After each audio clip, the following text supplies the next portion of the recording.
nervoso. Na categoria teatro, a vencedora do Globo de Ouro para melhor atriz é... Maria Rueff. Maria Rueff ganhou o Globo de Ouro para melhor atriz de teatro pelo seu desempenho em Lar do Ocelar. Em 18 edições, esta é a primeira vez que o júri dos Globos de Ouro premia uma atriz de comédia com este importante prémio de arte, cultura e entretenimento. A distinção foi entregue a 19 de maio no Coliseu dos Recreios, em Lisboa. Este prémio, na sua opinião, para além de contemplar a comédia, é um grande passo para um não preconceito. Este Globo de Ouro foi, como eu disse no meu discurso,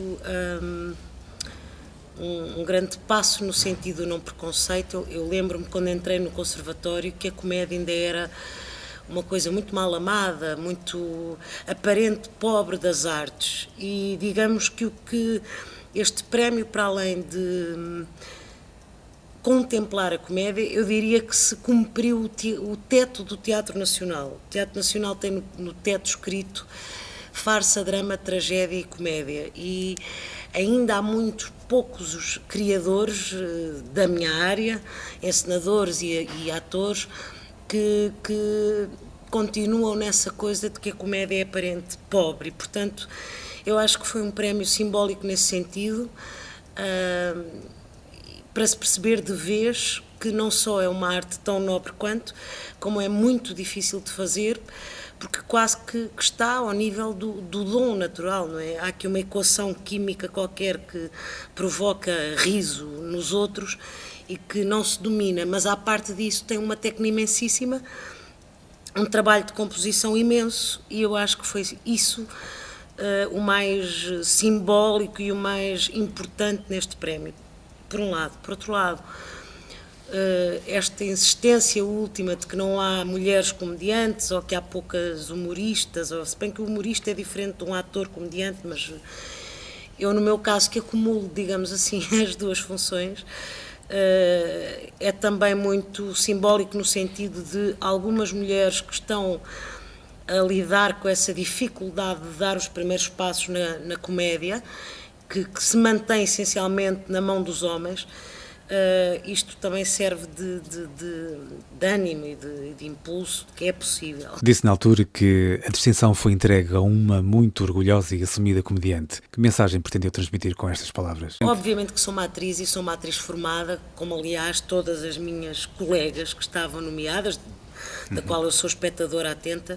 Eu sou uma atriz formada pelo Conservatório, preparada para tudo, para todo o tipo de arte e de suporte, cinema, televisão, teatro, o que se queira, mas na verdade isso também foi uma frase política, no sentido de tenho muito orgulho no que faço, não tenho vergonha nenhuma, nem herdo aquelas coisas que se dizia antigamente no século XIX, fechem as pratas que vêm aí os cómicos, antes pelo contrário. Nós, os comediantes,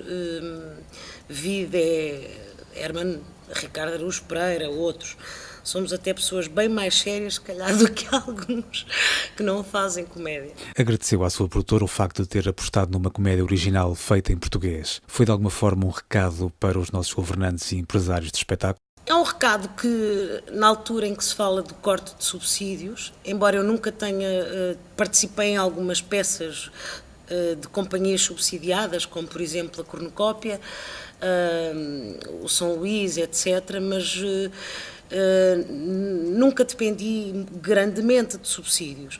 Mas é um recado no sentido de há produtoras do dito teatro comercial que apostam inteiramente numa peça não testada, como era o caso do Lar do Ocelar, absolutamente portuguesa, com atores, encenadores, escritora portuguesa, cenógrafo, figurinista, tudo.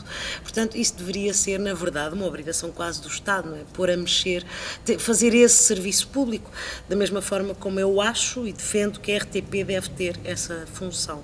O humor, na sua opinião, continua a ser a arte do ridículo, Maria? Claro que sim. É mais difícil nas mulheres? Por isso é mais, obviamente, porque a mulher ainda há aquela herança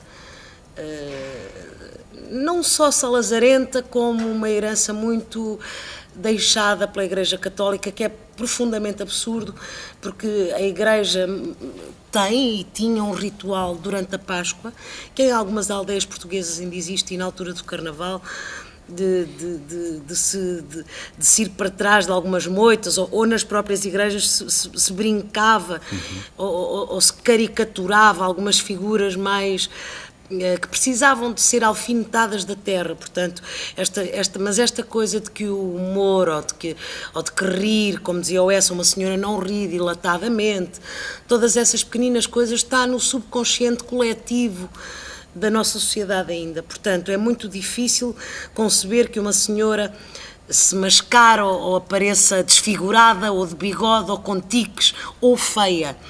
Quando eu lhe digo que a arte do ridículo, é também a arte da fialdade, não é? A arte de puxar ou de exagerar o defeito.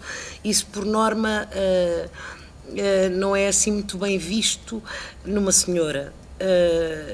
Conseguiu-se puxar um bocadinho a fasquia depois do 25 de Abril, e eu sinto que há uma regressão imensa em alguns valores da sociedade portuguesa. É como se o legislador não estivesse a acompanhar o que se passa na sociedade, e não foi por acaso que eu falei no grande passo também político que Portugal tinha dado nessa mesma semana em relação à coadoção. Por acaso eu falei da coadoção, mas para mim é no sentido humanista do termo, ou seja, não me interessa tanto o sexo, se é homem, se é mulher, somos seres humanos e todos temos os mesmos direitos e deveres. E no caso concreto, todos somos capazes de criar, quer sejamos de um tipo de arte ou de outro. Mas rir continua a ser uma arte muito difícil em Portugal.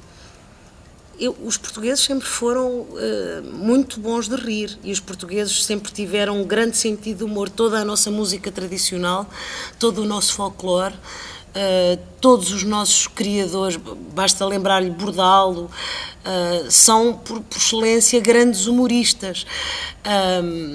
Há sempre estes botas de elástico ou uns velhos do Restelo que não dão grande liberdade a quem faça rir demasiado os outros. Isso eu noto sempre uma censura, desta vez sem cara, mas está sempre uma censura qualquer a espreitar.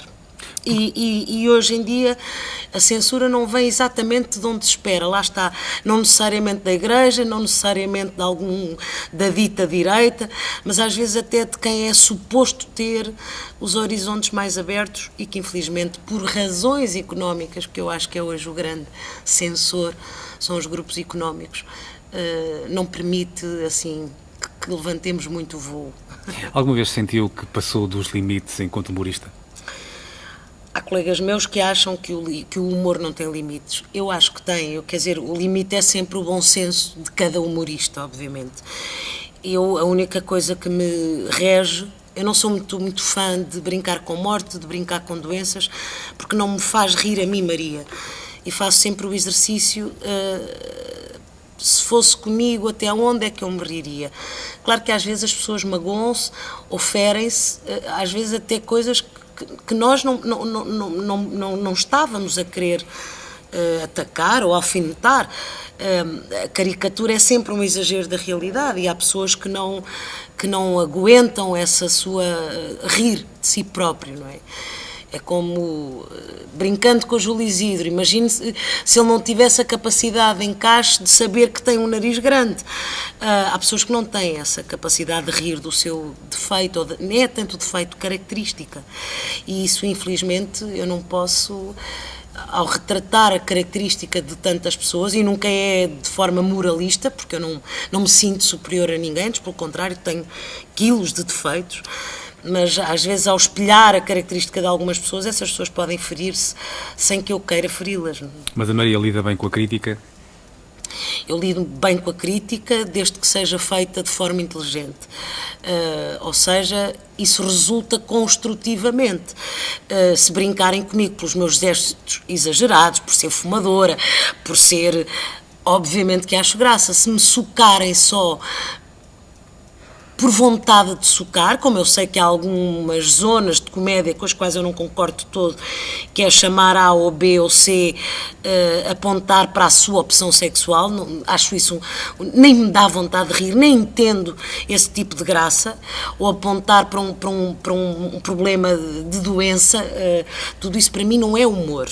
O humor é uma ginástica mental e tem de se ler no humorista onde é que ele quer chegar com aquele alfinete.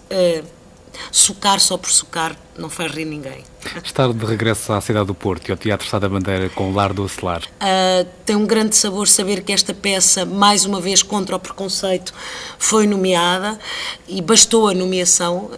Para mim, o meu queridíssimo colega Joaquim Monchique merecia tanto o prémio quanto eu. Aliás, eu disse-o quando o recebi, porque esta peça vive, muito concretamente esta peça, da contracena.